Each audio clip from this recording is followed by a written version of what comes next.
aberto Vozes da Nova Classe Média, dessa vez tratando da relação entre nova classe média e emprego assalariado. Gostaria de fazer agradecimentos. Primeiro, Dr. Jorge Chedek, representante do PNUD, Programa das Nações Unidas para o Desenvolvimento, representante no Brasil. Agradecimento aos nossos parceiros, não só o PNUD, como a Caixa Econômica Federal, também aos nossos apoiadores, a Confederação Nacional da Indústria, o Instituto Data Popular, o IPEA, sempre nos fornecendo os dados de opinião, e os colaboradores dessa edição são o Ministério do Trabalho e Emprego, temos um artigo do ministro Manuel Dias nessa edição, o diretor técnico do DIEESE, Clemente Lúcio, e o presidente nacional da CUT, Wagner de Moraes. Vou passar agora a palavra ao ministro Marcelo Neri, que vai apresentar alguns dos resultados dessa edição. Bom dia a todos, estão ouvindo? Bom dia a todos, é um prazer estar fazendo esse lançamento. Desculpa, ministro, falha minha. É o Dr. Jorge Chedek que faz a primeira abertura. Peço perdão.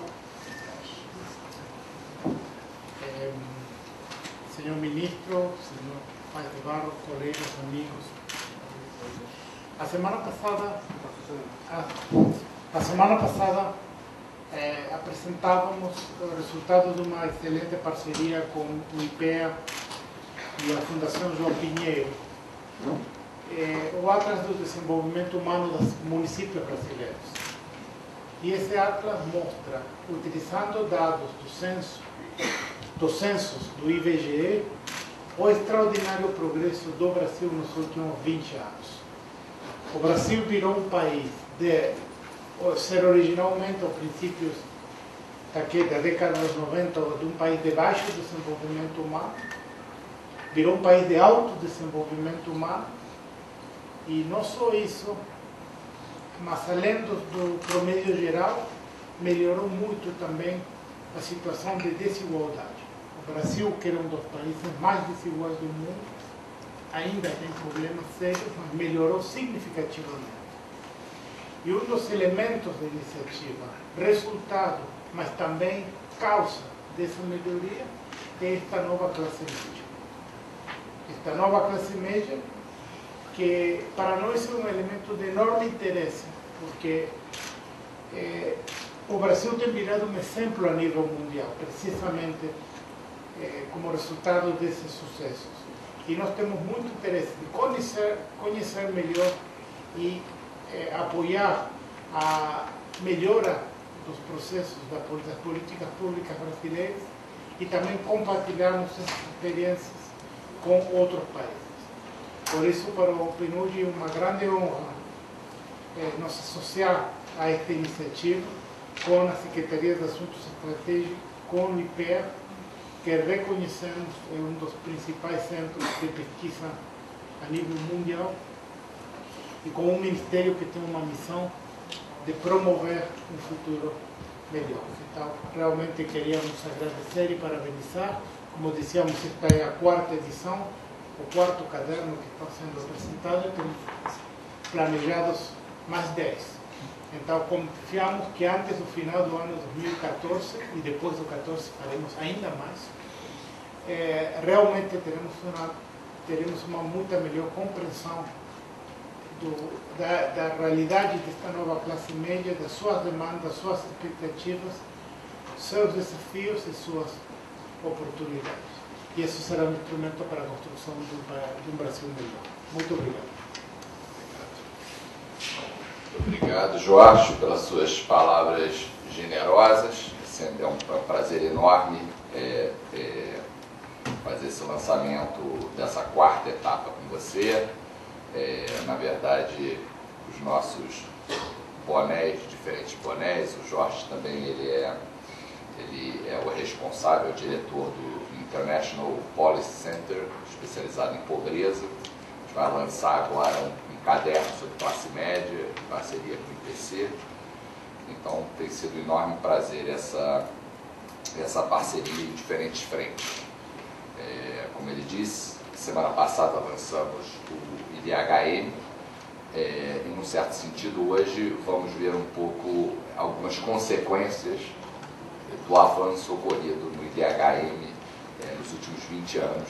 Quer dizer, o crescimento da classe média, o crescimento trabalhista, que é muito importante, ele é aquilo que advém do IDH e aquilo que planta novos progressos no futuro.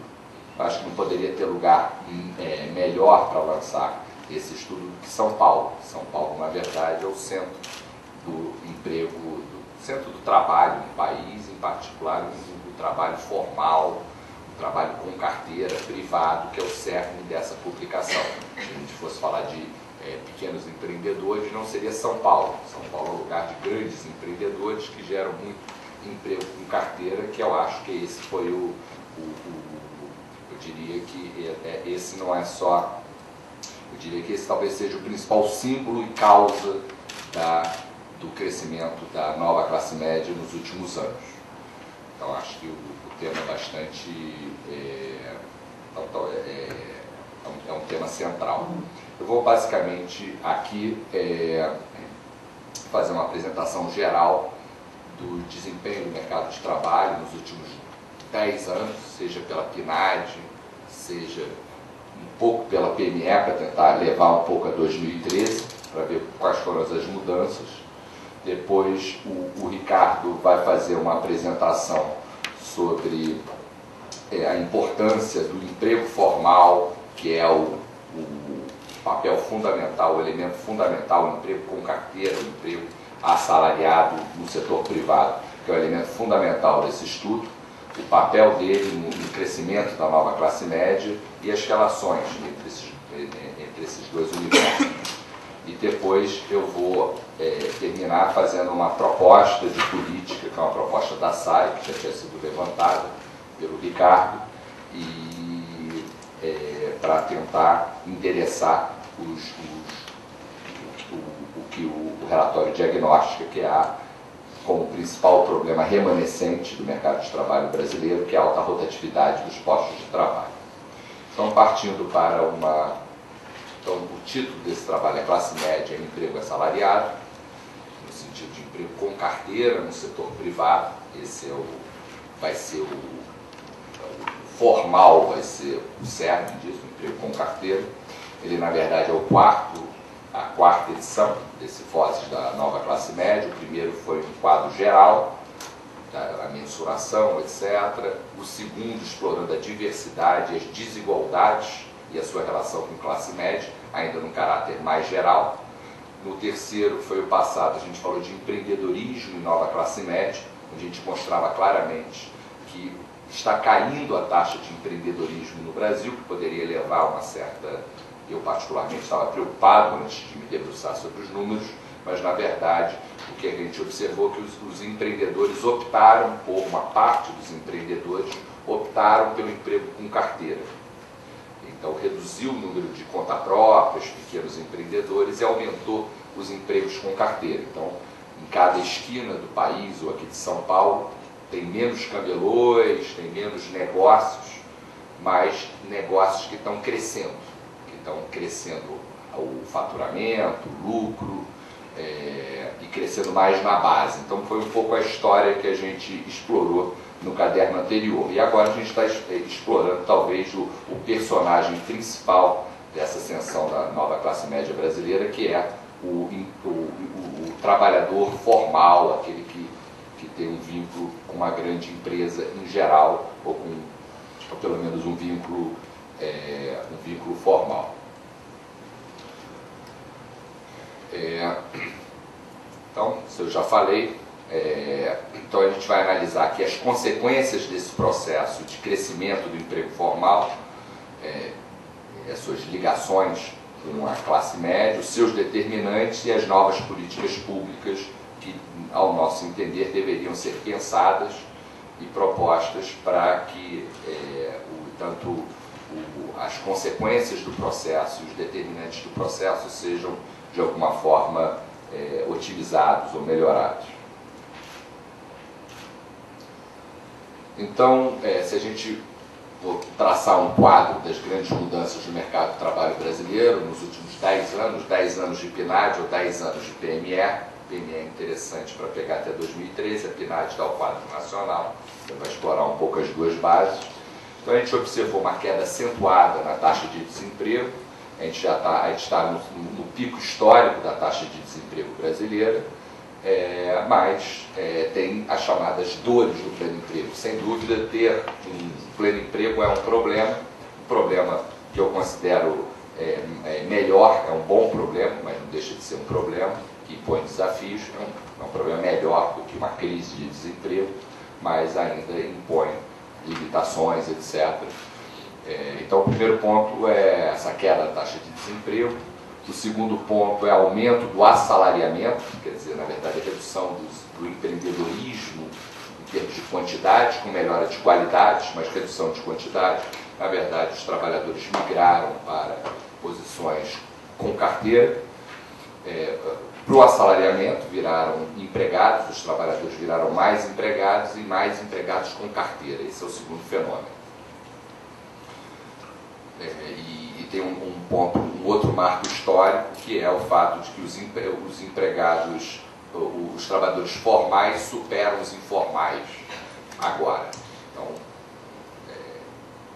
terceiro ponto é o que está por trás desse processo, o contemporâneo desse processo, que é a escolaridade média.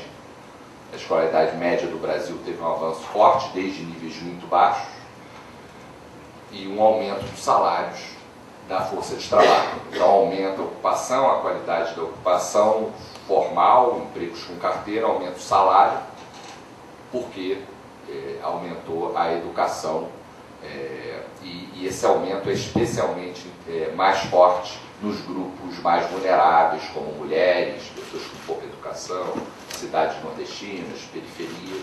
Então é um crescimento, mas com mais fermento na base da distribuição, tem uma redução de desigualdade associada. Agora, quais são os problemas do quadro que a gente vai apontar? Uma alta rotatividade, não só alta, como crescente no contexto brasileiro. Os vínculos de trabalho, eles duram pouco. Isso faz com que isso gere pouco investimento específico. Quer dizer, as pessoas, na hora de terem, pessoas e firmas, na hora de estabelecer a sua relação trabalhista e ao longo dela, elas desenvolvem conhecimentos. Vocês são jornalistas, sabem que ao longo do tempo vocês estão aprendendo a atuar cada vez melhor nas empresas que vocês trabalham. Se o vínculo é interrompido, esse investimento ele é depreciado. Não é todo perdido, mas uma parte dele ele é perdido. Então essa alta rotatividade leva a essa perda de conhecimentos. Como a gente viu, a escolaridade regular aumentou no Brasil, mas esse conhecimento específico ele é perdido. Então esse é o cerne das propostas, é tentar mostrar, diagnosticar o tamanho desse problema. A gente vai mostrar que esse problema ele é grande, para padrões internacionais ele é crescente, e a gente acredita que ele precisa ser endereçado para que a gente consiga obter melhores resultados trabalhistas. Então isso aqui é só pela série da PME, a queda da taxa da PNAD, desculpa, a queda da taxa de desemprego, ela aumentou aqui em 2009, efeito da crise, mas ela tem basicamente uma tendência negativa. Se a gente olhar pela PME, é o mesmo cenário. A queda da taxa de desemprego ela se encontra no menor nível da série histórica. Segundo ponto, esse aumento da formalização das relações trabalhistas entre empregados do setor privado, mas na verdade ela se generalizou, a gente analisou o aumento do empreendedor individual, entre os conta própria, entre os empregadores. Aqui a gente está enfatizando empregados do setor privado. A partir aqui de 2002 tem esse aumento crescente, então ele salta de mais ou menos 62% para 75% de 2002 a 2011. Um aumento substantivo. A gente está falando de ocupação em alta e a proporção de empregados com carteira em alta, ou seja, os empregados com carteira crescem, seja pelo aumento de ocupação, seja pelo aumento da proporção dos vínculos formais dos empregados. Então, segundo dado positivo, aumento da formalização. Isso é uma maneira de sintetizar os avanços na sociedade brasileira, como a literatura de pobreza faz, como a literatura de classe média, que a gente está explorando aqui faz, é explorar para a renda per capita das pessoas. Então, notar que de 2001 a 2011 é a última PNAD, houve um aumento de 32,6% da renda dos trabalhadores, da renda das famílias brasileiras, e na classe média esse aumento foi 50,6%, foi ainda maior o aumento de renda. As pessoas entraram na classe média e cresceram dentro dela. Eu confesso que esse dado até me surpreendeu, 50% dentro da classe média. Achei um resultado interessante e, na verdade, é interessante pegar o nosso Atlas do Desenvolvimento Humano, você vai ver um crescimento exatamente dessa magnitude no Atlas nacional. A vantagem do Atlas é poder olhar para os recortes espaciais dentro dos municípios, etc. Mas é sempre bom ver que os dados são consistentes. São consistentes entre si e são diferentes, são mais, vamos dizer, um crescimento maior do que o crescimento das contas nacionais nesse período. Esse 32% dá mais ou menos 3% ao ano per capita. Se botar a taxa de crescimento, o Brasil, infelizmente, na década não cresceu 4% por ano em média. Ele cresceu até de 2003, depois do fim da edição de 2003 em diante, mas não no começo da década, que foi difícil. Então é um crescimento per capita de 2,9% e da classe média de 4,2%. Agora, a pergunta que a gente endereça, e o Ricardo vai detalhar mais isso, é por que cresceu? Quais são as causas desse crescimento da renda dos brasileiros?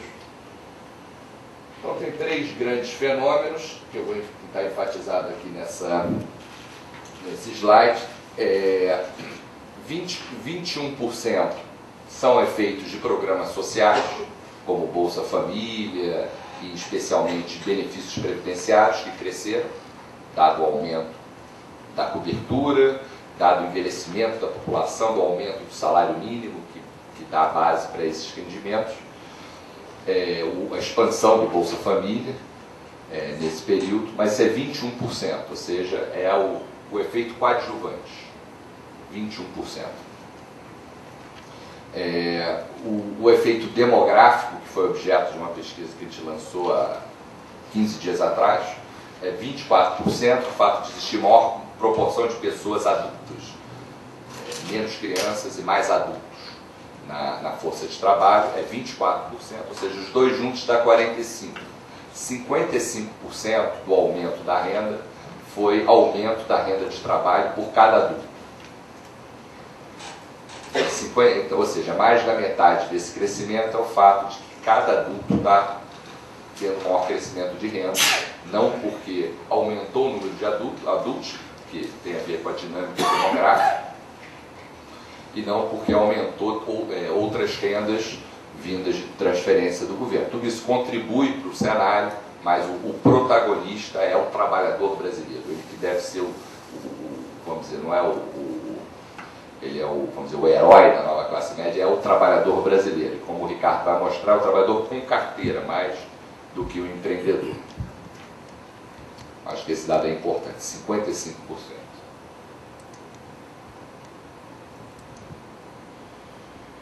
E se a gente olhar o que está por trás disso, tentar, o Ricardo vai detalhar um pouco isso, você vai ver que a escolaridade média aumentou 27% nesse período. O Ricardo se surpreendeu com esse número de 27%. É sempre um prazer para mim, um dos maiores prazeres que eu tenho é fazer divulgação de pesquisa junto do Ricardo, que a gente troca figurinha antes. Então acho que é um dos maiores salário indireto que eu tenho de trabalhar na SAI, trabalhar do lado dele e poder lançar essas pesquisas. Então o aumento da escolaridade média é 27% de 2001 a 2011. Na classe média esse efeito foi menor, foi 12%. Então a renda da classe média cresce mais e a educação cresce menos do que no conjunto dos trabalhadores.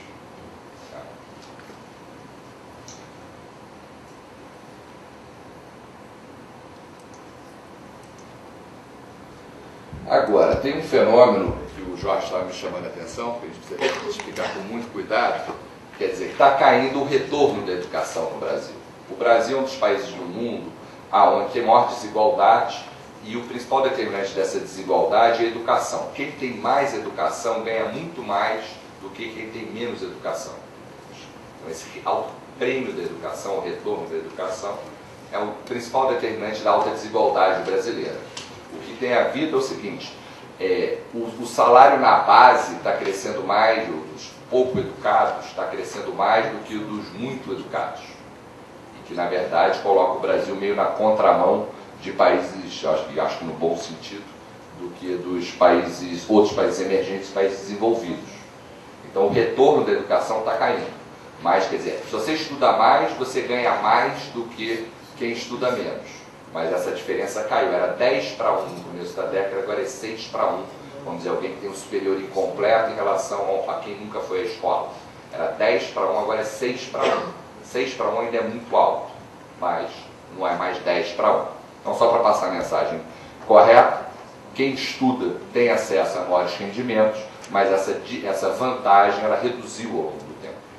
Então, tem um aumento da escolaridade e uma queda do retorno da educação, que favorece a base da distribuição aos trabalhadores com menos qualificação. Na verdade, a gente fala muito de apagão de mão de obra, um apagão forte, mas o maior apagão está na base, tá? Nas empregadas domésticas, está nos trabalhadores agrícolas, está nos trabalhadores não qualificados da construção. É ali que o salário tem crescido mais.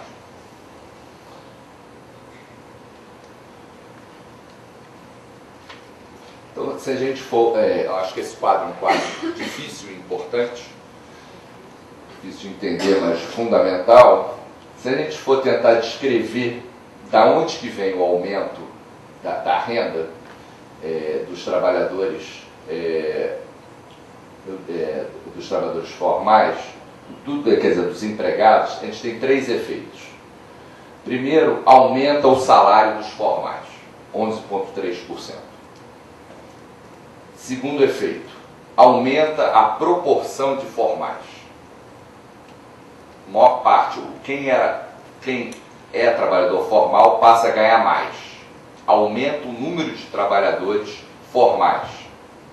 E aumenta a renda de quem permanece informal, que na verdade é uma taxa de variação bem maior do que com carteira. Isso na verdade tem acontecido no mercado de trabalho brasileiro. O mercado de trabalho brasileiro é bastante intrigante. Quer dizer, todos os atributos como educação, como formalidade, na pesquisa passada a gente viu se é um pequeno empresário, um segmento específico, acontece a mesma coisa. Se ele tem assistência técnica, se ele é formalizado pelo MEI, se ele teve cursos de qualificação, qualquer atributo, aumentou o número de pessoas que têm esse atributo. Tá? Aqui no caso a gente está olhando a formalização, aumentou o número de trabalhadores formais. Gente sem carteira passou a ter carteira. Esse é um efeito. Agora, o salário de quem não tem esse atributo, que não passou a ter esse atributo, cresceu mais ainda. Quer dizer, o salário de quem não tem curso técnico, de quem não é formal nesse caso, aumentou bem mais do que quem é formal. Então, mais gente passou a ser formal, isso aumenta o salário, aumentou o salário dos formais, agora aumentou mais ainda o salário dos informais. O grande apagão de mão de obra está na base da distribuição, o que é alguma coisa que eu acho que é central para entender o mercado de trabalho brasileiro. Esse efeito foi substituição a 4,3%, esse aumento de formalidade, tem um aumento dos salários dos informais 27% e aumento dos salários formais 11%. São 3 efeitos que se compõem.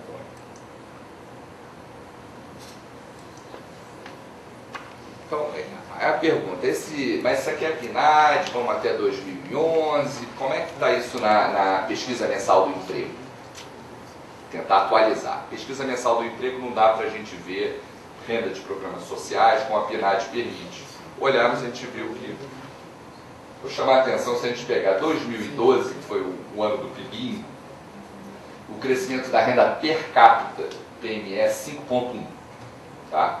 Ou seja, a renda cresceu 0,9, o PIB cresceu 0,9, o PIB per capita cresceu 0,1 e a renda domiciliar per capita do trabalho cresceu 5,1. 5 pontos de porcentagem acima. Então, no mercado de trabalho brasileiro, até final de 2012, ou na média de 2012, a economia estava extremamente expansiva. Tá? E se a gente pegar aqui a mediana, que é uma medida, a evolução da renda mediana, o sujeito está no meio da distribuição, o João da Silva, a renda dele cresceu 6,5%. Então, 2012, a economia praticamente não cresceu em termos per capita, mas o mercado de trabalho teve um crescimento bastante forte, principalmente se você olhar aqui, mais uma vez, para um sujeito que está na classe média, que está lá no meio da distribuição. Então, esse é um ponto importante. Agora, isso caiu, desacelerou. Até maio de 2013, esse 5,1 virou 3,49. Ou seja, tem um processo de desaceleração ao longo de 2013, que é preocupante, mas ainda temos um crescimento em 12 meses, esse dado é importante, de 3,5. Tá? Era 5,1 na média do ano, ou dezembro também era 5,1, mais ou menos. Então está desacelerando, a mediana desacelerou menos. A diferença entre mediana e média em taxa de crescimento é como é que se comporta a desigualdade. Se a mediana está crescendo mais do que a média, é sinal que a desigualdade está caindo. Continua acontecendo. Então, vou chamar a atenção que até 2013, até maio de 2013, tem um crescimento forte da renda domiciliar per capita do trabalho, que congrega todos esses efeitos que a gente abriu, de salário, nível de emprego, proporcionados por educação, etc. E se a gente pegar a mesma métrica, rendas individuais, então muda um pouco, a gente vai ver que a renda total cresceu 3,12, a renda média do indivíduo, aí é outra, a renda domiciliar per capita. Soma a renda de todo mundo do domicílio, do trabalho, divide pelo número de pessoas. Aqui é a renda individual, então uma pessoa em idade ativa. Cresceu 3,12, a renda de mulheres 4,4, isso nos últimos 12 meses terminados em maio. Pretos e pardos 5,19, de alguém com menos de um ano de estudo 6,33, ou seja, domicílios grandes 5,1, periferia 5,42, ou seja, o mercado de trabalho até maio, em 12 meses, teve um desempenho forte, mais forte em grupos excluídos, ou seja, essa história que o estudo detalha bem em termos de PNAD, ela continua em larga medida acontecendo. Onde é que estão os problemas? Então, aqui só fazer um exercício, a gente fez um exercício que é o seguinte, vamos comparar um trabalhador igual ao longo do tempo e ver como é que está 2013 e 2012 em relação à base de 2002. Então, a renda de um trabalhador que tem a mesma idade, cor, mora na mesma região, etc., é 48% maior do que era em 2012, com as mesmas características em 2002. Em 2012, esse salto era 43%, ou seja, o avanço continua até maio de 2013, que acho que é uma mensagem importante. Quer dizer, isso não é, a gente não está olhando pelo retrovisor. Estamos olhando pelo retrovisor, mas é o que está acontecendo ao lado. A gente não sabe na frente, mas ao lado. E esse efeito queda do retorno da educação, quer dizer, quanto que cresceu mais a renda dos muito educados em relação aos pouco educados? Cresceu menos, 28% a menos, ou seja, até 2013.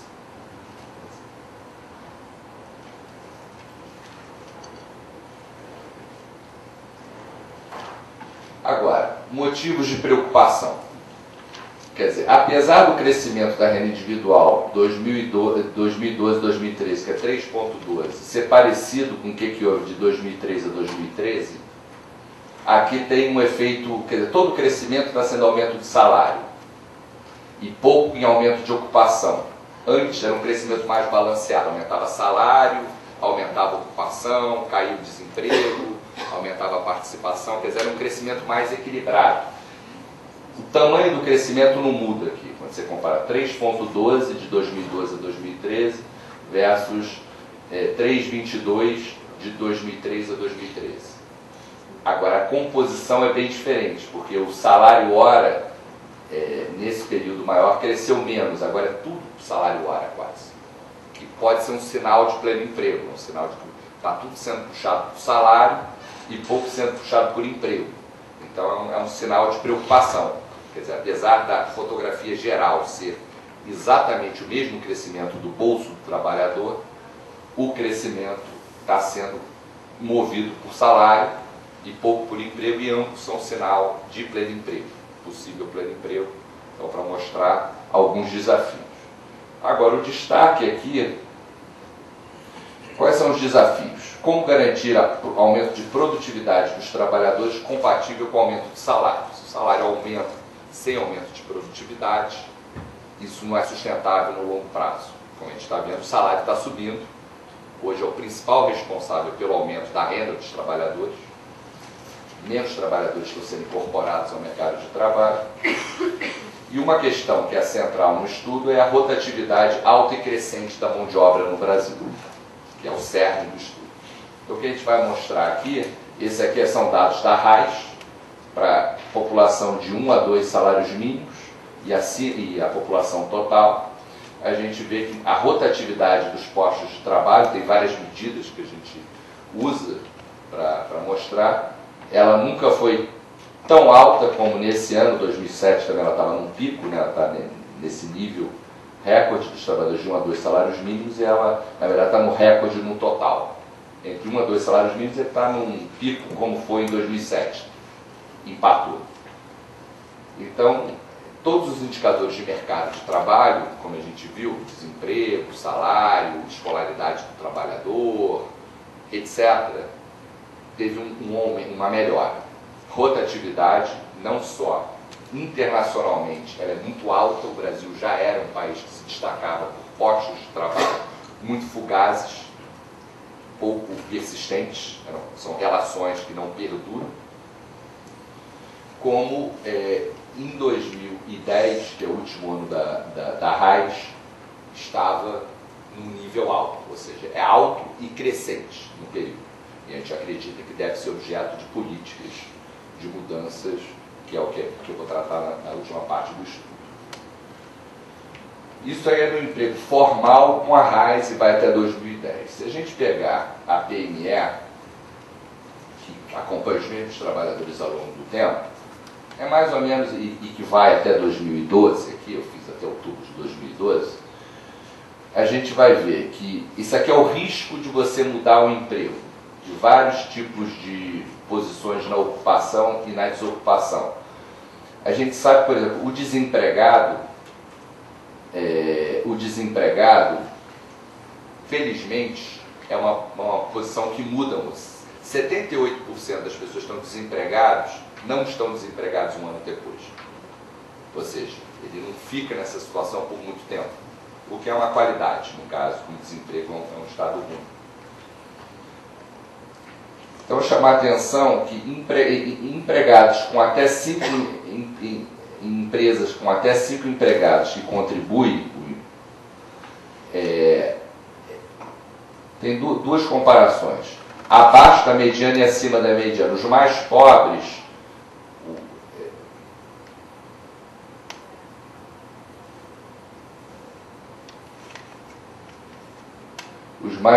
têm aqui uma rotatividade menor. Em geral, não é o caso. Os que contribuem têm uma rotatividade, um risco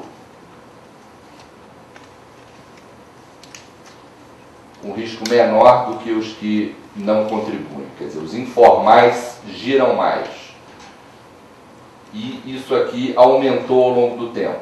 Seja para os que estão acima da mediana, passou de 24% para 29%. Então, é um problema crescente. Então, eu vou voltar a esse ponto depois, mais à frente, mas a mensagem que eu queria passar para vocês é a seguinte: o mercado de trabalho brasileiro teve um desempenho excepcional nos últimos 10 anos, partindo de problemas, que são os nossos problemas, que já estavam presentes há 20 anos atrás, há 10 anos atrás, continuam presentes, mas esses problemas foram sendo superados. Agora permanece pelo menos um grande problema, que é a alta rotatividade. Os postos de trabalho são pouco estáveis, as pessoas mudam muito, isso gera uma série de consequências sobre o conhecimento que as pessoas retêm, sobre as despesas públicas, as despesas de seguro-desemprego, elas são infladas. Então o Brasil hoje encontra uma situação paradoxal, próximo do pleno emprego, mas as despesas de seguro-desemprego nunca foram tão altas. Isso é algo que está sendo discutido agora. Então é sobre esse ponto que a gente vai se debruçar, mas antes disso queria passar a palavra para o Ricardo, para ele desenvolver a relação entre classe média e...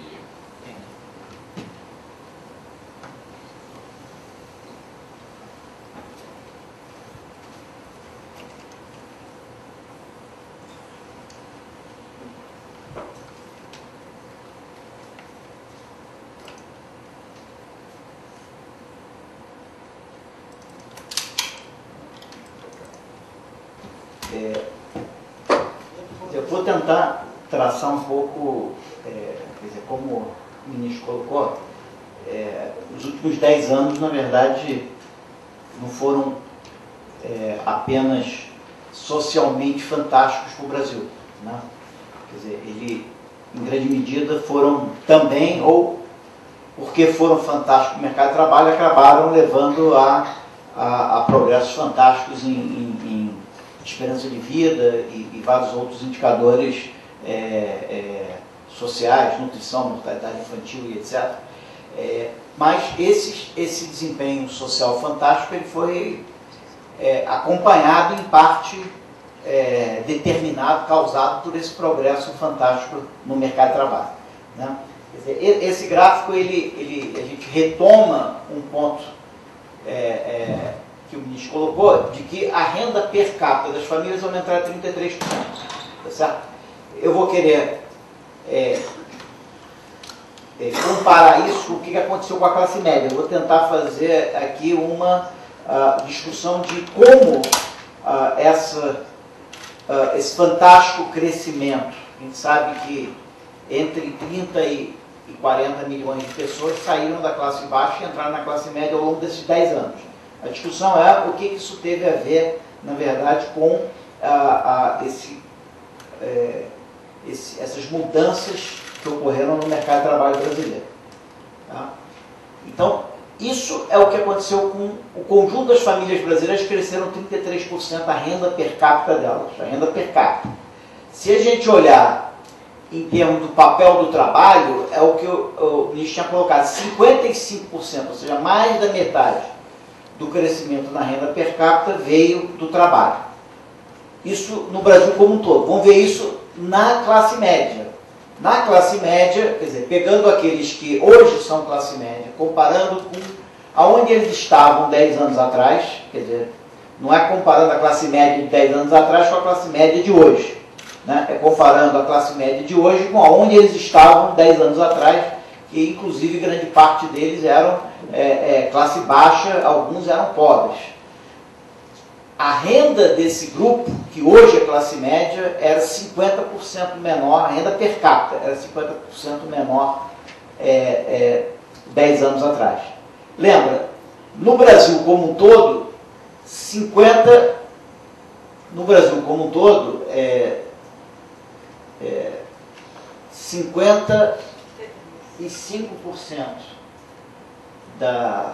do ganho de renda foi devido ao trabalho. Na classe média, esse número sobe para 59%. Ou seja, se o trabalho foi importante para o brasileiro da classe média ele foi ultra importante. Ou seja, 60% do crescimento da renda da classe média veio do trabalho. Tá? E uma coisa que está colocada nesse número, está colocada no número anterior, é que o que ocorreu com o Brasil nos últimos 10 anos é uma mudança dos trabalhadores brasileiros que viviam estratégias de sobrevivência para uma situação onde ele passa a ter uma estratégia de vida no mercado de trabalho. Ou seja, tipicamente o trabalhador brasileiro ele estava, uma proporção grande dos trabalhadores brasileiros estavam num emprego precário, informal, ao qual ele se via muito pouco conectado. Ou seja, muitas vezes ele percebia aquele trabalho como um trabalho improvisado, ele esperava não estar ali nem mesmo no mês que vem, muito menos daqui a um ano. Tá certo? Então, por exemplo, esse gráfico aqui ele mostra, né, como que a porcentagem de trabalhadores que considera o trabalho atual uma atividade transitória até conseguir algo melhor, que dependia dele para sobreviver, ou seja, a porcentagem de trabalhadores brasileiros que considera o trabalho dele uma estratégia de sobrevivência é muito maior na classe baixa do que na classe média e muito menor ainda na classe alta. Tá certo? E esse intervalo aqui de confiança, essa margem de erro, mostra que essas diferenças são significativas. Ou seja, o que esse gráfico está mostrando é que, de fato, quando você sai da classe baixa e vai para a classe média, o teu emprego deixa de ser um trabalho de sobrevivência, passa a ser um trabalho para a vida, para toda a tua vida. Ou seja, você passa a ter uma visão de longo prazo, você passa a ter um trabalho que você busca uma relação mais longa com aquele trabalho, ou pelo menos com aquela ocupação. Né? E isso vai ser surpreendente com a alta taxa de rotatividade que a gente tem. Por que um país onde os trabalhadores, isso é muito importante, os trabalhadores saíram de uma estratégia de sobrevivência e conseguiram empregos formais, por que num país desse, onde as pessoas saem da sobrevivência e partem para uma estratégia de inserção mais definitiva, mais permanente no mercado de trabalho, por que você tem uma rotatividade tão alta e quais as consequências dessa rotatividade tão alta, em que medida isso ainda é um período de adaptação dessas pessoas que vieram da estratégia de sobrevivência para um mercado de trabalho formal, em que medida que essa taxa de rotatividade vai começar a cair mais na frente. Uma outra evidência disso é que quando você pergunta para o trabalhador se ele se sente explorado em relação à sua jornada de trabalho, se ele ganha menos do que ele deveria, quer dizer, obviamente a maioria de nós acha que ganha menos do que deveria, mas os trabalhadores na classe baixa, com mais intensidade, acham que ganham um pouco pelo que eles deveriam. Ou seja, você tem toda a evidência, a gente mostra nesse relatório que os trabalhadores na classe baixa eles têm uma estratégia de sobrevivência. E o grande acontecimento do Brasil na última década é a redução dessa estratégia de sobrevivência, aquilo que o ministro estava falando, a redução do número de camelôs pelas ruas, porque essas pessoas encontraram um emprego assalariado, muitos deles formais. Tá certo? E essa transição da estratégia de sobrevivência para o emprego formal é o que está muito por trás do surgimento dessa classe média. Então,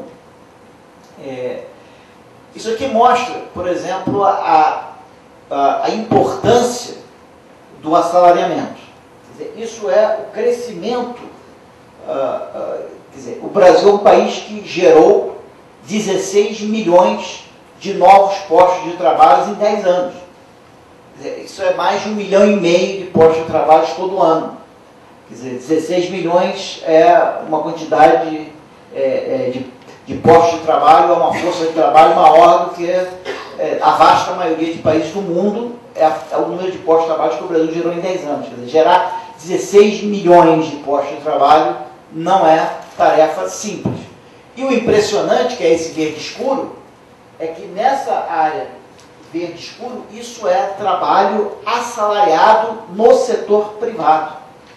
Então, isso é gerar 16 milhões de postos de trabalho centrados no trabalho assalariado no setor privado. Que, como está aqui, 81% desses 16 milhões de postos de trabalho que nós geramos nos últimos 10 anos foram trabalhos assalariados no setor privado. Daí a importância, então essa conversão do trabalho de sobrevivência foi uma conversão via trabalho assalariado no setor formal.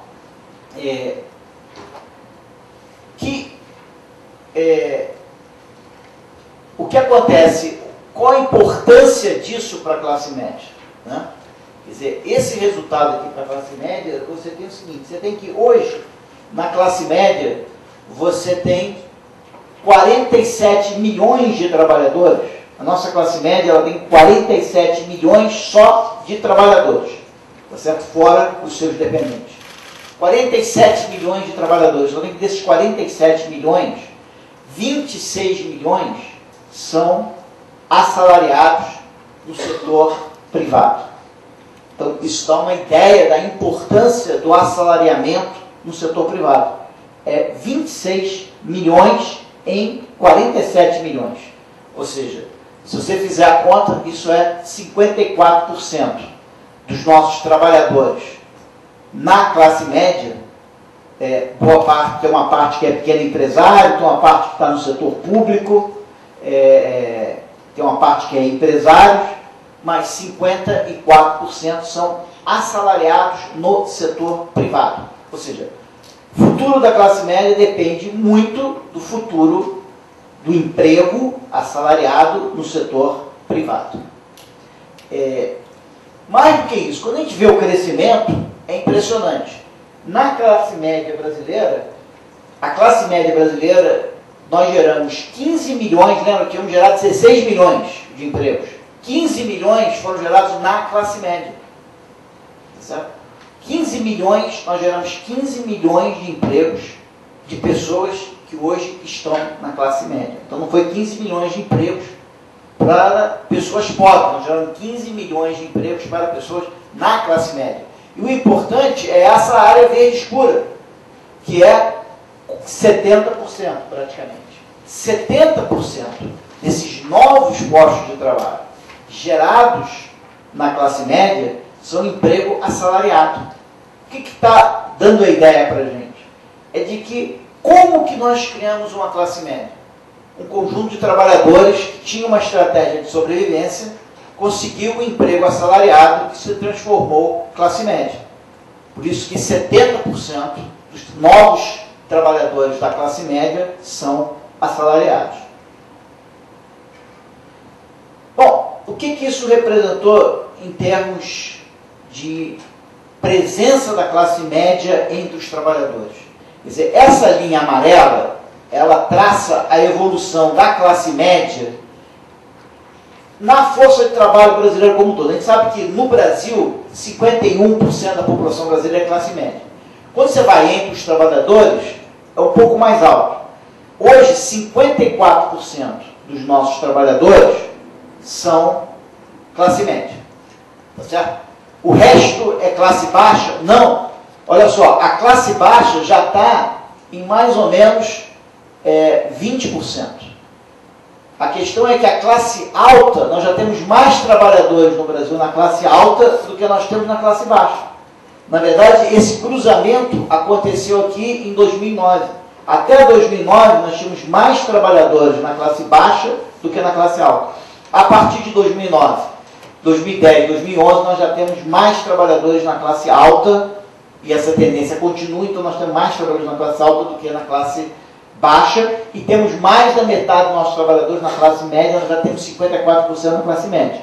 Agora, a classe média, ela é formada por trabalhadores assalariados. Então vamos ver como é que é essa curva para os trabalhadores assalariados no setor privado. Certo? Os assalariados no setor privado, nós já estamos em 59%. Ou seja, quase 60% dos nossos trabalhadores assalariados no setor privado são classe média. E o cruzamento entre a classe baixa e a classe alta ocorreu um ano antes, ocorreu em 2008. Ou seja, nós já estamos há vários anos onde a incidência dos trabalhadores assalariados do setor privado na classe alta é maior do que na classe baixa. Na classe baixa, nós já estamos chegando a 15% dos nossos trabalhadores assalariados estão na classe baixa. 59% estão na classe média. E se a gente for, isso aqui tem um trabalhador formal com carteira e o informal. Se a gente for para o com carteira, que é o que realmente cresceu, esse número chega a 62%. E o cruzamento ocorreu em 2005. Ou seja, desde 2005, os nossos empregados no setor privado com carteira, eu tenho uma incidência maior na classe alta do que na classe baixa. Hoje eu estou chegando a menos de 2 dígitos, eu estou tendo 1 dígito de porcentagem de trabalhadores com carteira na classe baixa.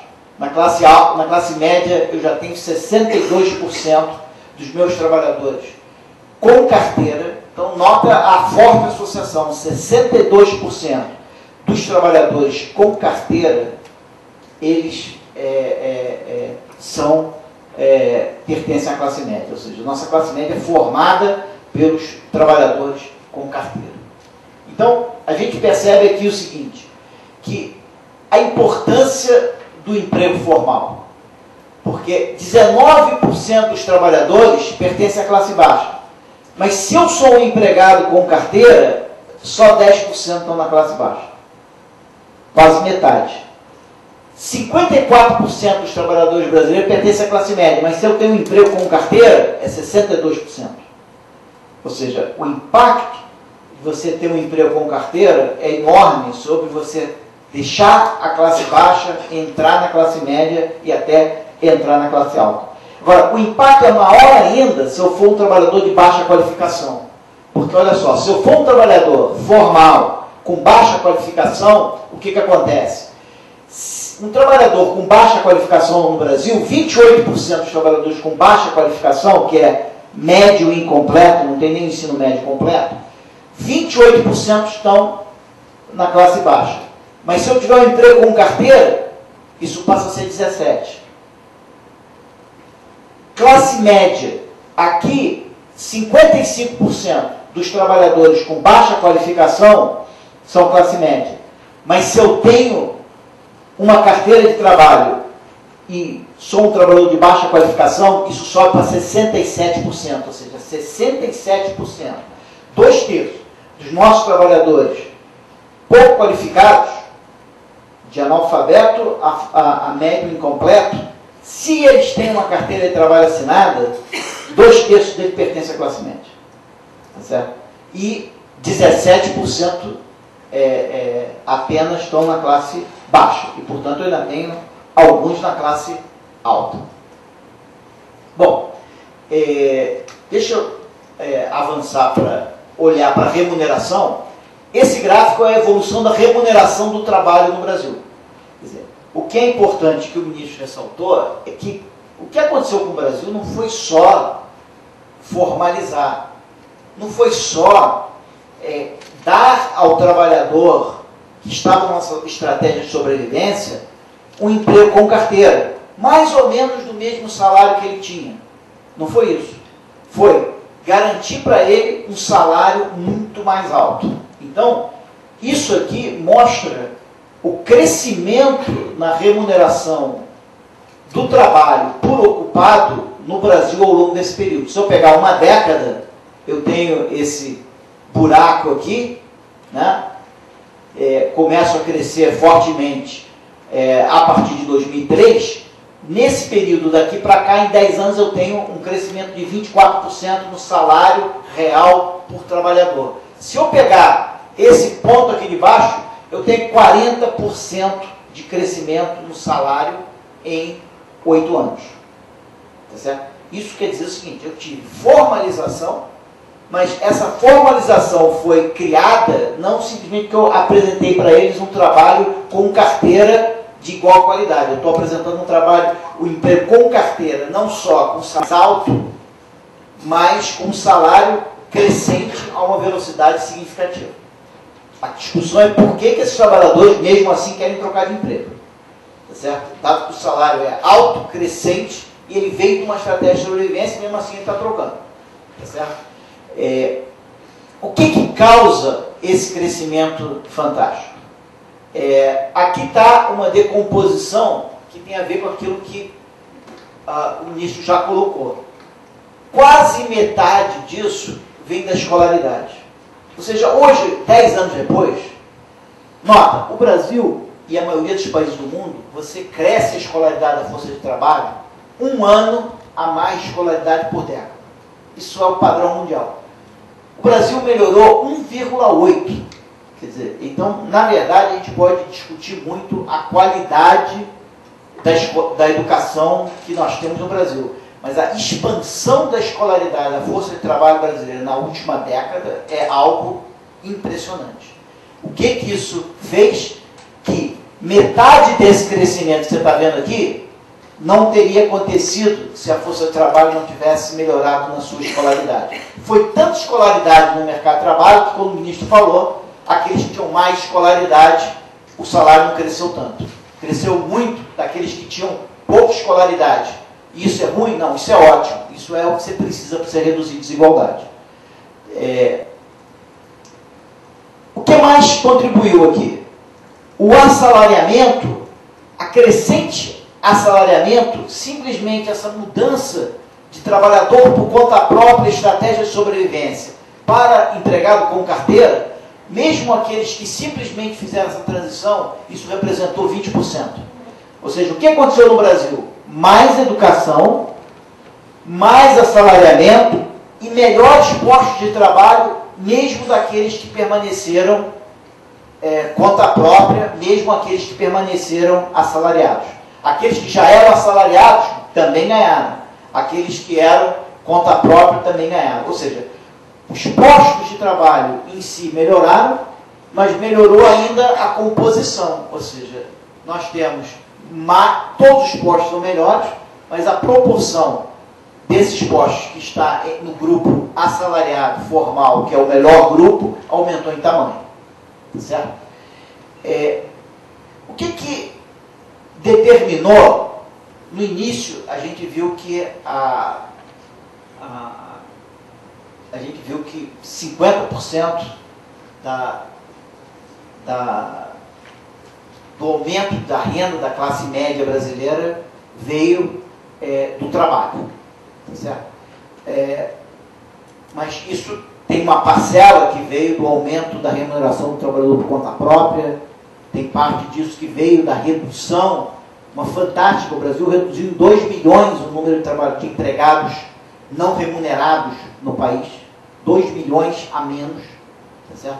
Então, essas outras transformações também ajudaram a explicar o avanço na renda per capita. O que eu vou aqui terminar mostrando para vocês é o papel, simplesmente, isso aqui é a renda da classe média em 2001, isso aqui é a renda em 2011. Lembra? 59% desse aumento de renda, a gente mostrou antes que veio do trabalho. Mas quanto que desse aumento de renda que vem do trabalho veio do assalariamento, da formalização e do aumento na renda do trabalhador com carteira? E a resposta é 34%. Ou seja, 1/3 do aumento na renda do trabalhador de classe média brasileira veio porque ele teve acesso a um emprego assalariado, formal, com a melhor remuneração. E o que a gente mostra é que a grande diferença dele para o trabalhador de classe alta, 25%, 24%, quase 1/4 da diferença do trabalhador de classe média para a classe alta, continua sendo menor assalariamento, menor formalização, menor remuneração no trabalho assalariado. Ou seja, passado, a mola que impulsionou essa classe média foi assalariamento formal e aumento do salário do trabalhador formal. O que a gente precisa para frente? Mais do mesmo. Porque essa é a diferença do trabalhador de classe alta e de classe média. Mas, qual é a preocupação que a gente vê? Fizemos, e aí eu volto àquele gráfico que o ministro terminou, e aí vou passar a palavra para ele. O que nós conseguimos? Nós conseguimos fazer talvez a primeira transição da força de trabalho brasileira. O grande sonho do trabalhador de classe baixa brasileira, há 10 anos atrás, era o sonho da carteira de trabalho assinada. Ele gostaria de ter uma carteira de trabalho assinada e 15 milhões de trabalhadores tiveram esse sonho satisfeito ao longo desse período. Geramos 15 milhões de postos de trabalho formais para atender esse anseio, e esse acesso a um trabalho formal, mais o aumento na remuneração do trabalho formal, trouxe essa classe média. O que essa classe média hoje se depara? Com um nível de rotatividade de 40% ao ano, ou seja, 40% dos trabalhadores trocam de emprego a todo ano. E se eu pegar os trabalhadores de 1 a 2 salários mínimos, esse número quase chega a 60%. Certo?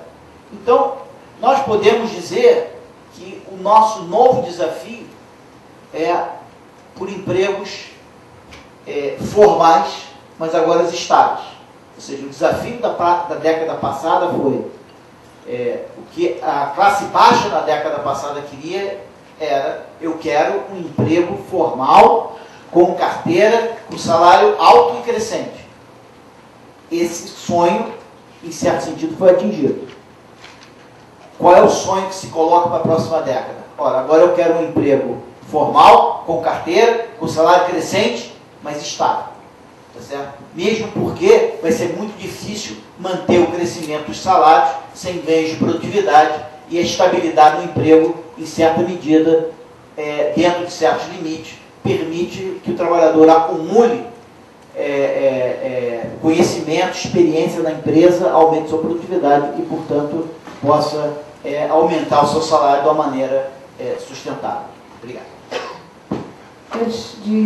A proposta propriamente dita. Então, quer dizer, para dar continuidade, como o Ricardo falou, dar continuidade ao crescimento da remuneração dos empregados formais, é preciso dar conta da questão da rotatividade. A rotatividade no Brasil, comparado com outros países, ela é muito alta. Os empregos formais no Brasil, ela é muito alta, e ela foi crescente nesse período. Ela não é um problema que vem diminuindo, como outros problemas trabalhistas, ele vem aumentando, e isso gera uma série de problemas, como a gente vai ver.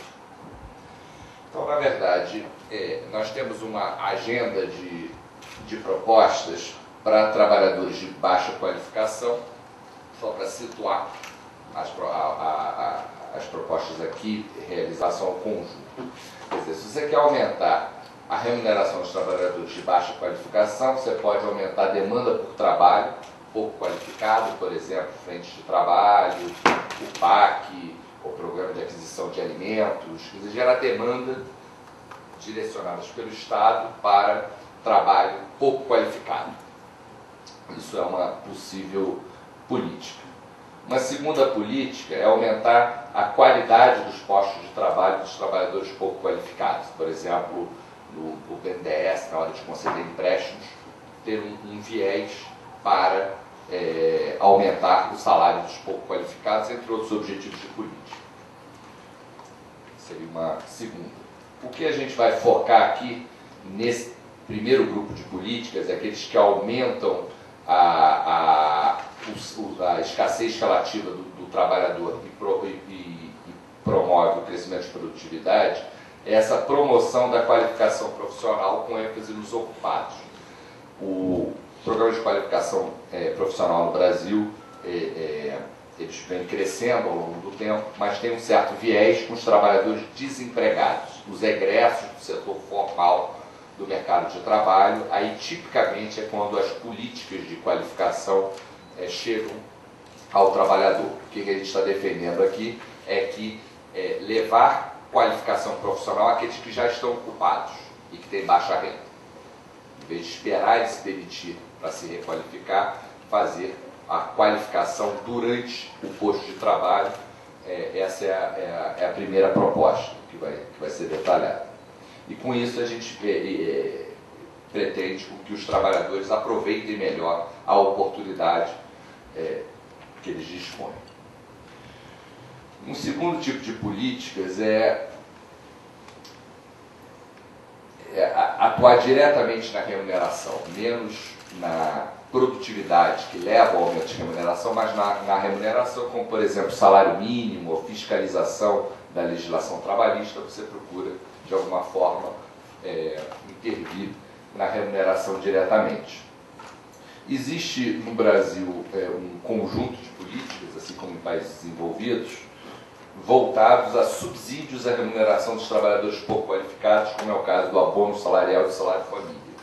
Então, no fundo, dentro desse conjunto de propostas, aquela que a gente vai dar ênfase são aquelas ligadas à promoção da qualificação profissional dos ocupados, sem que, tirando a ênfase só nos desempregados, e uma reformulação dos subsídios à remuneração dos trabalhadores de 1 a 2 salários mínimos, em termos de abono salarial e salário família.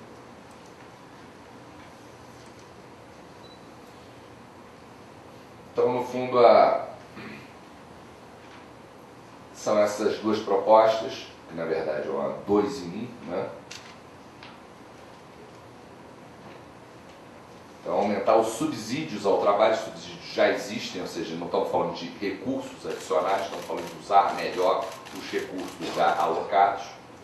Isso para levar a uma maior duração dos postos de trabalho e direcionar os cursos de formação profissional aos ocupados. Então, a proposta é unificar abono e salário família. O abono é percebido pelos trabalhadores de 1 a 2 salários mínimos, o salário família é por esses mesmos trabalhadores, dependendo do número de filhos, que ele tem até 14 anos. Então, no fundo, é unificar esses dois tipos de subsídios já existentes com algum redesenho. E chamando a atenção que esse tipo de política é feito nos países desenvolvidos, etc., não é alguma coisa particular do caso brasileiro, porque a gente está, na verdade, até essas políticas, no caso brasileiro, são relativamente bem generosas, entre aspas, mas a gente acredita que elas possam ser reformuladas e aprimoradas.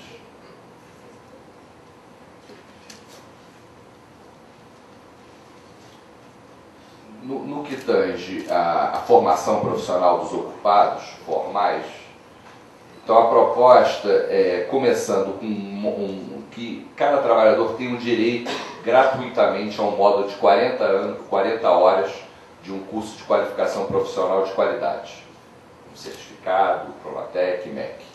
Então isso que é o objetivo. A proposta é que metade da jornada, então está pegando um trabalhador ativo, um trabalhador que já está ocupado. Metade das horas são pagas pelo empregador e metade das horas vamos dizer, alocada pelo próprio empregado. A gente acha que é importante que o trabalhador decida alocar uma parte do seu tempo, que seria de lazer, a isso, para que tenha incentivos corretos, para que ele realmente seja uma amostra de que ele está interessado no curso. Então, a metade é o trabalhador que financia e outra metade é a empresa que financia. Então, essa é a proposta. E a área de concentração do curso é acordada entre trabalhadores e empresas. Isso é importante. Existe uma escolha do curso acordada entre eles para que os cursos sejam cursos que interessem aos dois lados do mercado de trabalho, tanto a oferta, no caso do trabalhador, como a demanda do trabalhador. Então, a gente acha que é importante que haja escolha e incentivos corretos. Porque cursos de graça, a pessoa pode resolver fazer um curso sem que esse curso seja importante. É importante que tenha incentivos para que o trabalhador deseje fazer o curso e que esse curso seja de um tipo que interesse tanto a ele quanto ao empregador. Então, esse é o cerne da proposta. Eu posso elencar várias vantagens desse tipo de qualificação. Não vou detalhar muito, mas Você, no fundo, está alongando a relação de vínculos trabalhistas, você está aumentando, melhorando o casamento entre oferta e demanda de cursos de qualificação. Você está dando, é uma proposta que encerra uma certa flexibilidade. A gente gosta de chamar incentivos corretos com flexibilidade, de tipo de escolha de curso, etc. Então, agora a pergunta. Para a implementação dessas propostas que levam a empregos mais estáveis e produtivos, primeira pergunta. Como a gente está falando de empregados formais, ainda que de baixa renda, será que a gente não vai mudar um pouco a dinâmica do mercado de trabalho dos últimos anos, que privilegiou trabalhadores, como a gente viu, pouco qualificados, trabalhadores de áreas mais pobres, perder esse viés de redução de desigualdades? Confesso que eu tinha um certo temor com a proposta, porque apesar de serem da faixa do abono salarial ser de 1 a 2 salários mínimos, ele é setor formal.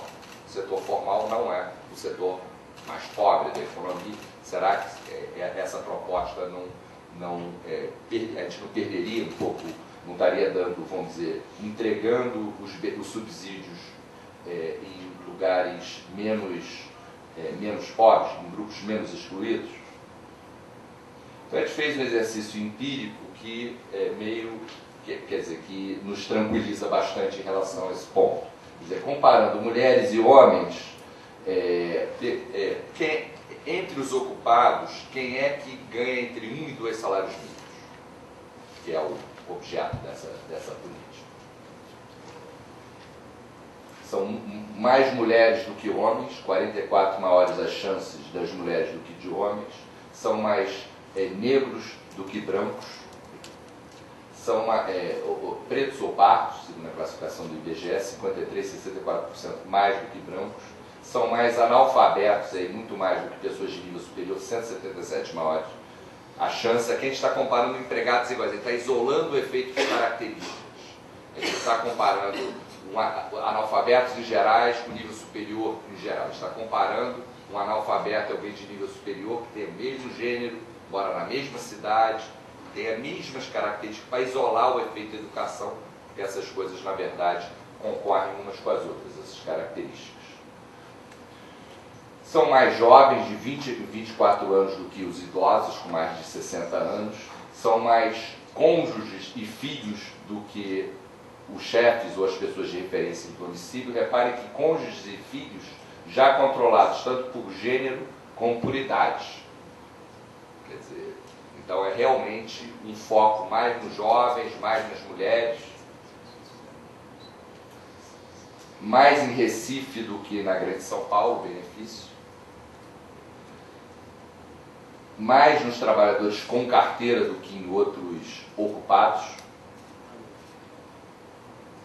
E isso cresceu, esse é o ponto importante, cresceu ao longo do tempo. Quer dizer, porque o que houve nos últimos anos? Nos últimos anos, a distribuição de renda do trabalho no Brasil teve uma grande mudança, como a gente viu, mudou o emprego, mudou o salário, etc. E o salário mínimo teve uma forte valorização. Em certo sentido, é uma certa corrida. Será que esse grupo, ele está pequeno hoje?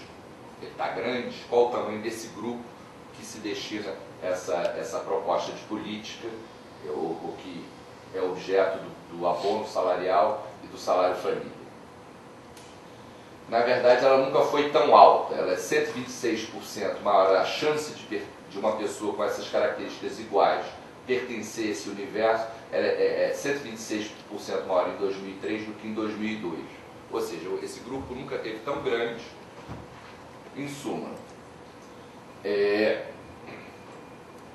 essa proposta se volta mais para grupos tradicionalmente excluídos, como mulheres, jovens, pessoal que mora em periferia, os filhos ou cônjuges dos chefes de família, pretos e pardos, mulheres, moradores de periferia, etc.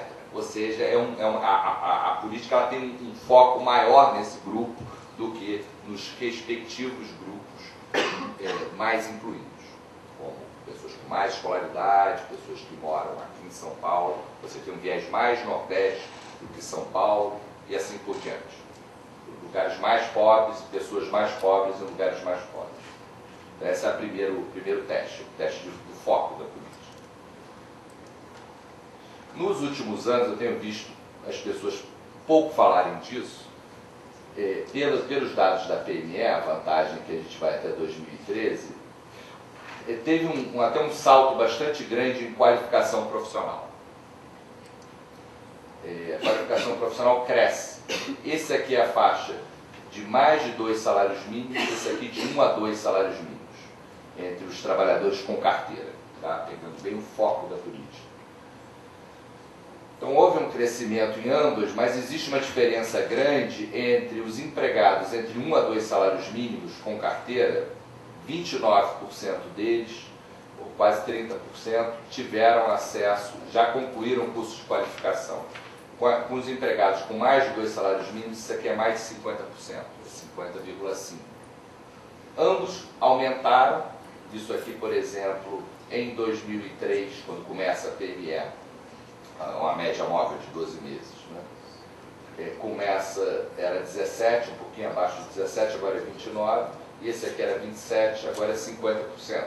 Ou seja, um aumento de quase 100%, um aumento de 80%, alguma coisa dessa magnitude, mas ainda há uma distância, uma chamada uma boca de jacaré, que divide os empregados com carteira com mais renda dos empregados com carteira que estão na faixa do abono salarial e do salário de família, que é de 1 a 2 salários mínimos. Ou seja, tem um gap a ser coberto. E o que a gente vê, a gente trata isso um pouco no estudo, é que esse trabalhador está menos na escolaridade regular. Até pouco tempo, eles estavam fazendo cursos regulares. Esses cursos regulares estão caindo. O trabalhador não necessita mais cursos regulares, porque ele já está tendo uma escolaridade melhor na idade certa, está fazendo menos quando ele está ocupado. Então, existe um espaço para fazer cursos de qualificação profissional, mas existe uma distância grande em relação ao que trabalhadores com mais renda, formais, tiveram acesso, ou seja, existe uma defasagem a ser preenchida. E essa proposta, ela tenta construir uma ponte entre o trabalhador de 1 a 2 salários mínimos e os cursos de qualificação, sem que ele, para isso, precise perder o emprego ou ir para o desemprego, que tem sido o foco dos cursos de qualificação no Brasil já há bastante tempo. Vamos olhar um pouco outras medidas de rotatividade. Essas medidas são um pouco diferentes da que o Ricardo mostrou, porque aqui é a perda de um dos... tanto entrar como sair de um posto de trabalho, tá? Uma rotatividade bruta. O que a gente observa? 2 fatos estilizados. Um é que, se eu comparar trabalhadores com menos renda, com mais renda na parte de baixo, o de mais renda, o de menos renda roda mais. Que está no setor formal roda mais. E depois olhar ao longo do tempo. Isso não é uma série que tem caído ao longo do tempo. Pelo contrário, em 2010 estava no ponto mais alto da série, ou seja, é um problema que afeta mais os trabalhadores de baixa renda, os trabalhadores formais de baixa renda, bem mais, é 82 contra 45, e tem crescido ao longo do tempo. Tá? Então são duas mensagens. É mais alta nos trabalhadores formais de baixa renda, que são o foco da política de abono salarial, e isso não tem diminuído, quer dizer, a gente tem observado um avanço de vários indicadores trabalhistas, mas não desse. Esse é um que vai na contramão. Daí eu acho que precisa de uma atenção redobrada. Isso o que implica uma alta rotatividade de mão de obra? Implica, por exemplo, para o erário público, pagamento de seguro-desemprego, que está num nível muito alto agora, apesar de estarmos próximos do pleno emprego, é uma situação um pouco paradoxal, e implica em incentivos, quer dizer, se as pessoas rodam muito, elas investem pouco nas empresas. Se eu espero que a minha relação com a minha empresa que eu estou trabalhando seja de curta duração, eu invisto pouco na relação. E a empresa investe pouco em mim. Então acaba se tornando uma profecia autorrealizável. Se eu invisto pouco, a empresa também quer me manter pouco. Então gera-se um equilíbrio de alta rotatividade. Então gera custo, gera baixa qualificação específica, ou deprecia o capital humano específico, vinculado a um posto de trabalho. Agora, tem uma peculiaridade que é o seguinte: apesar da rotatividade estar crescendo, os trabalhadores estão com menos dificuldade de se reinserir no mercado de trabalho. A proporção dos não reempregados que terminaram o vínculo 12 meses antes. Em 2004, 50% não foram reempregados em 12 meses. Agora é 38%. Ou seja, o trabalhador gira, mas ele se coloca com mais facilidade no mercado de trabalho, numa posição formal, do que fazia antes. Ou seja, não é necessariamente tão ruim no imediato, na vida imediata do trabalhador. Ele roda, e às vezes ele roda em busca de um novo emprego, só que então não é o pior dos cenários para o trabalhador no curto prazo, mas é o pior dos cenários para ele, para o empregador e para a economia no longo prazo. Por quê? Porque as relações são fugazes, então ninguém investe em ninguém, tá certo? Nem a firma investe no trabalhador como deveria, nem o trabalhador investe na firma, e todo o investimento que aconteceu, ele é depreciado quando os trabalhadores mudam de emprego. Mas o que esse dado está mostrando é que a facilidade de achar um novo emprego formal nunca foi tão grande. Ou talvez seja um equilíbrio de baixa qualidade, onde as pessoas giram, buscam um novo emprego, todo o conhecimento que foi desenvolvido ele é jogado de uma certa forma fora. Então, problemas de incentivos, que a gente acha que a proposta está endereçando, está incentivando firmas e trabalhadores a pensarem qual o curso que você quer fazer, qual o curso. E ambos contribuem para esse projeto comum. E, por outro, existe a proposta de o abono salarial e o salário família serem integrados, em vez de serem duas coisas separadas, serem integrados. Em vez de ele receber isso daqui a 12 meses, ele percebe isso mês a mês. Esqueci de falar, esse é o cerne da proposta. O trabalhador, em vez de receber lá na frente, ele recebe como um agregado, um subsídio direto no salário dele, que já é pago. A gente acha que alguma coisa daqui a 12 meses é alguma coisa difícil do trabalhador visualizar, e existe algumas indivisibilidades, porque antes, se ele entrou no emprego formal, ele já tem direito no mês seguinte ao abono. Hoje isso é pago a cada 12 meses, esses dois abonos? Não, se ele ficar, ele é pago 12 meses depois. O que a gente está propondo é que seja pago mês a mês. Os dois, a família e o abono. O salário família já é pago mês a mês. mês a mês. A ideia é fazer o abono ser pago por mês trabalhado, no mês trabalhado. Porque o que acontece, se o trabalhador ele trabalha um mês, ele já tem direito ao abono. E a gente, então, ou seja, ele pode começar e ter direito ao abono ele já tem direito a esse abono, a gente acha que deve ser pro rata. Se ele ficar mais tempo, ele recebe mais do que se ele ficar menos tempo. Então diminui o incentivo a ele rodar de alguma forma. Então são esses os dois elementos.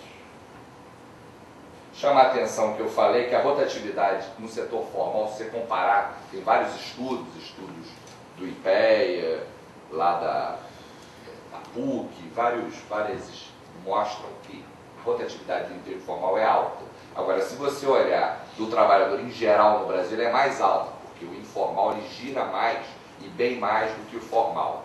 Ou seja, a rotatividade é um problema do setor formal brasileiro, mas é um problema generalizado no país, e como a gente viu, ele não está menor do que estava antes.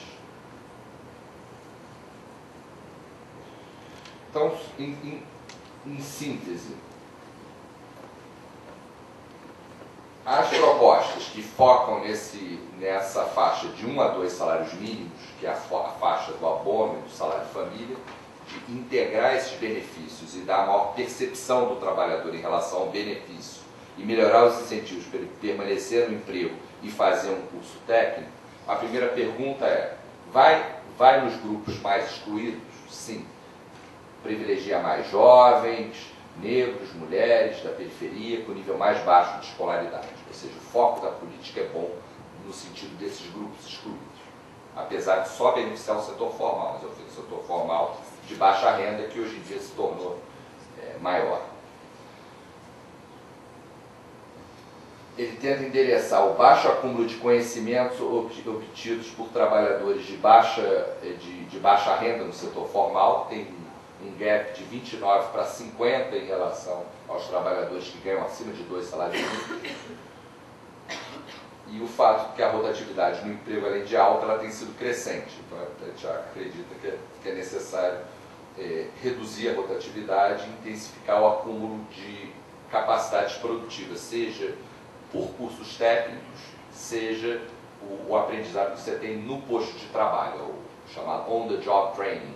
Quer dizer, a pessoa aprende quando está trabalhando, então não desperdiçar esse aprendizado e, mais do que isso, reforçar com cursos técnicos que são de interesse tanto da firma quanto do trabalhador.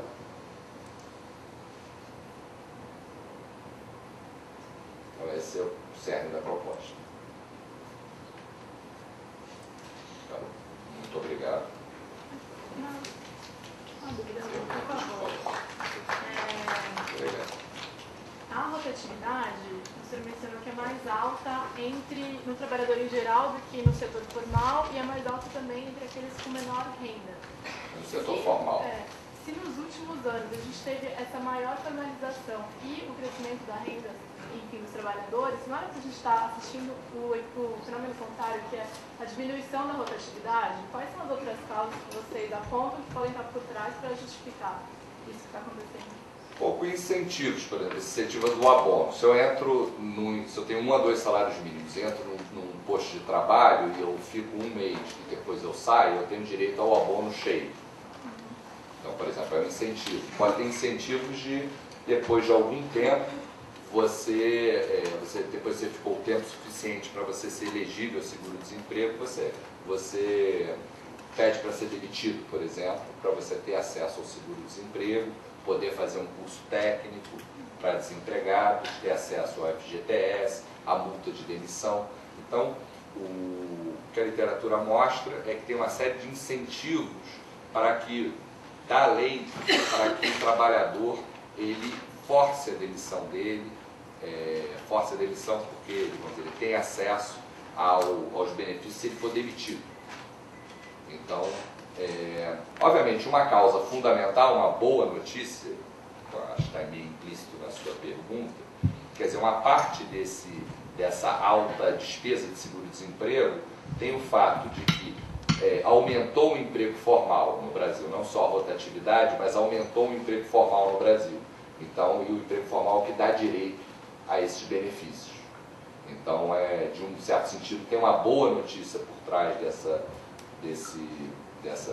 mas existe, acho que, bastante espaço para se aprimorar a lei. Não sei se o Ricardo... Não, eu acho que o importante eu acho que nesse caderno a gente não entra muito na discussão de quais são as causas dessa alta rotatividade. Tá? É uma questão bem mais profunda. Mas o que a gente chama muita atenção e que eu acho que é dramaticamente importante para a questão de desenho de política pública é que o Brasil, na última década, ele fez uma transição de um país altamente informal, altamente baseado em trabalhadores em estratégia de sobrevivência, para um país crescentemente e agora predominantemente assalariado e formal, que requer a adequação das instituições. Quer dizer, se antes era menos importante você trabalhar no subsídio ao trabalho formal, era menos importante você talvez estar tão preocupado com a longevidade das relações de trabalho formais, agora isso passa a ser central. Então, o que a gente está constatando é que hoje, quer dizer, o Brasil está transitando de um mercado de trabalho menos desenvolvido para um mercado de trabalho de um país desenvolvido.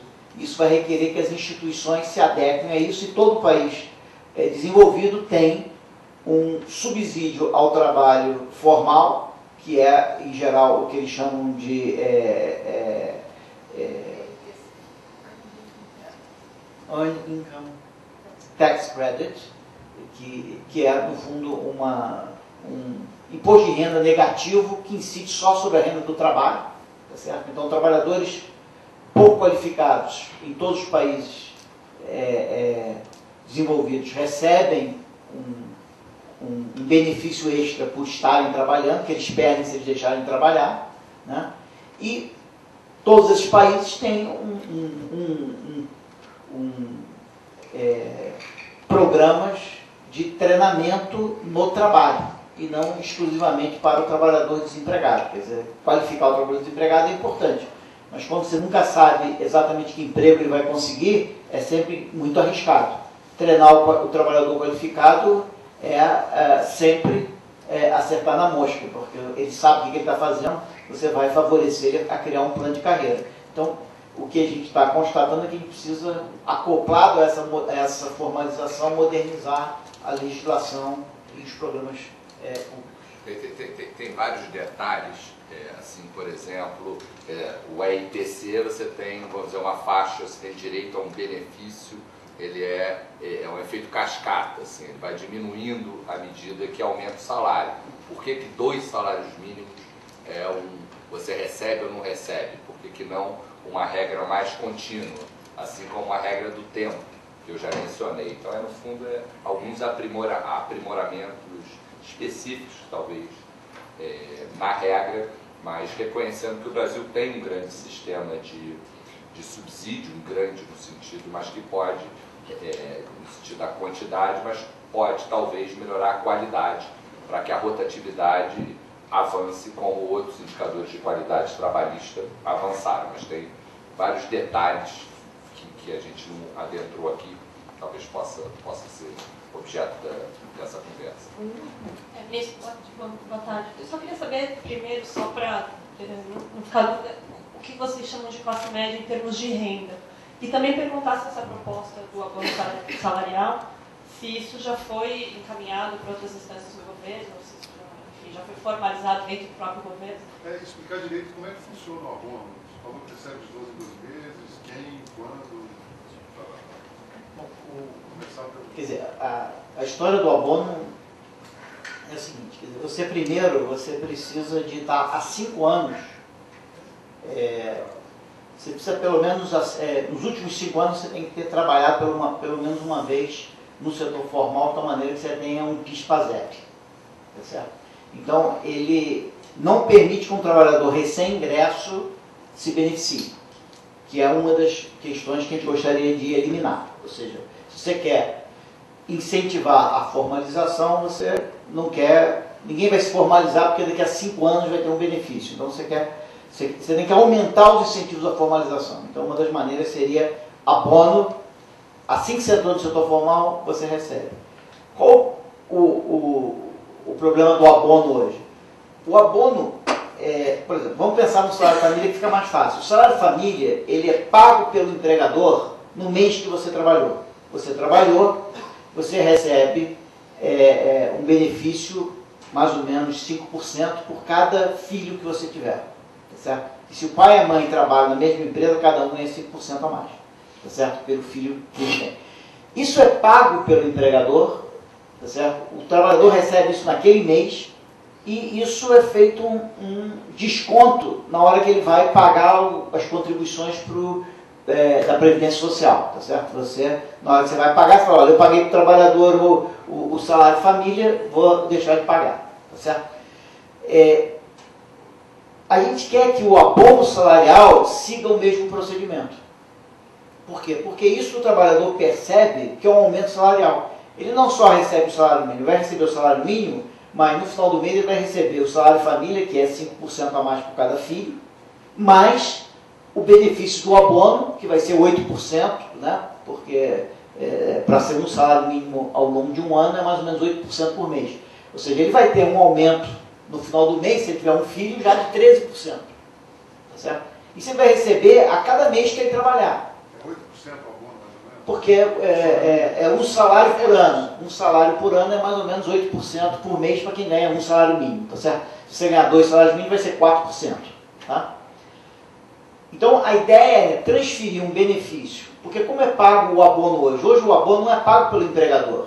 O abono é pago pela Caixa Econômica. Só tem que, para fazer esse pagamento lá na frente, a Caixa Econômica tem que receber os resultados da RAIS, quer dizer, o Ministério do Trabalho tem que ter o resultado da RAIS, tem que processar isso, descobrir quem eram os trabalhadores que ganhavam 1 a 2 salários mínimos para poder processar o pagamento. Ou seja, a gente tem que, depois que o trabalhador trabalhou, descobrir que ele trabalhou e aí fazer o pagamento. Isso toma pelo menos 1 ano até você, toma na verdade mais de 1 ano para você conseguir fazer esse pagamento. Tá certo? Pode ser que nesse momento o trabalhador nem esteja tão precisado, tão necessitado quanto ele estava naquele momento. Porque pode ser que ele, naquele momento, tinha outro trabalhador desempregado na casa dele, ele estava com salário baixo, agora ele tem um emprego melhor, você está pagando para ele tempos depois que não era exatamente quando ele tinha um baixo salário. Então a ideia é, vamos pagar no momento em que ele tinha um baixo salário. A empresa faz isso. A empresa faz isso, só tem que dar um custo para a empresa. Tá certo? A grande vantagem do abono é que o abono é uma maneira de você subsidiar o trabalho sem aumentar o custo do trabalho. Tá certo? Porque quem paga isso é o FAT, não é a empresa. Tá certo? É claro que a empresa vai pagar o FAT, mas ela vai pagar o FAT de todas as maneiras. Independe se ela está contratando aquele trabalhador ou não, ela vai pagar a mesma quantidade por FAT. Então, você aumenta o salário do trabalhador com um recurso público. E, portanto, você melhora a vida do trabalhador sem, na verdade, você aumentar o custo do trabalho e, portanto, reduzir a demanda por aquele tipo de trabalhador. Só um ponto aqui, agregando, quer dizer, mas o abono salarial e o salário familiar já existem. Então, quer dizer, a gente está propondo, vamos dizer, um gasto a mais de subsídio, utilizar melhor isso. E o segundo ponto, só para... quer dizer, como o salário família já é pago mês a mês, na verdade, você acoplar os dois está diminuindo custos de transação. Sim, só que são coisas diferentes. Além disso, família, a empresa arca no primeiro momento, desconta no INSS. E a ideia é fazer o abono a mesma coisa. O abono é recurso do FAT para 1 a 2 salários mínimos, quem ganha até 1 e 2 salários mínimos. Exatamente. Então a empresa faria o quê? Ela receberia do FAT mensalmente? Não. Ela vai fazer a mesma procedimento. Ela vai pagar ao trabalhador todo mês e você percebe que tem um ganho aí. Porque como hoje a gente paga 12 parcelas para quem trabalhou um mês, agora para quem trabalhou um mês você vai ganhar uma parcela. Tá certo? Então, na verdade, você não tem um aumento de gasto, você tem uma redução de gasto. É claro que você tem um aumento, porque nós estamos incluindo todo mundo sem a cláusula de 5 anos. Tá certo? A gente já fez a conta, na verdade, você ganha recurso em vez de você perder. Mas a ideia é, a empresa paga, tá certo? E o mecanismo que a gente está idealizando é que ela desconta do INSS, ela desconta da Previdência. Desconta também da Previdência. Também da Previdência. E o FAT reembolsa a Previdência, tá certo? Quer dizer, a empresa paga, desconta da contribuição à Previdência e depois você tem um ajuste de contas entre a Previdência e o FAT lá na frente. Ou seja, o que a vantagem é o seguinte, o trabalhador percebe mês a mês que ele trabalhar no setor formal tem um benefício a mais que não é pequeno. Se ele tiver um filho é 13%, tá certo? Que ele perde se ele for informal. Então, obviamente, isso dá um incentivo para o trabalhador não trocar, por exemplo, de um emprego formal para um emprego informal durante o ano. Né? Então, isso é um incentivo. Isso não só é uma maneira de você aumentar o salário do trabalhador, como é um incentivo à formalização. E tem a vantagem adicional sobre o salário mínimo, que ele não aumenta o custo do trabalho. Né? Você pode mexer nessa... Se você quiser um dia ser mais benevolente e aumentar isso de 8% para 9%, você pode fazer isso sem, na verdade, mexer com o custo para a empresa, que inclusive vai ter um trabalhador muito mais contente porque está ganhando 13% a mais do que ela não está pagando. Né? E agora a pergunta da colega, isso já foi proposto Não, na verdade a gente não quer colocar, esse é um assunto que está sendo debatido, a questão de como endereçar o seguro-desemprego, isso está inclusive na imprensa esse fim de semana, isso não, isso aqui é uma proposta da SAE, já foi debatida.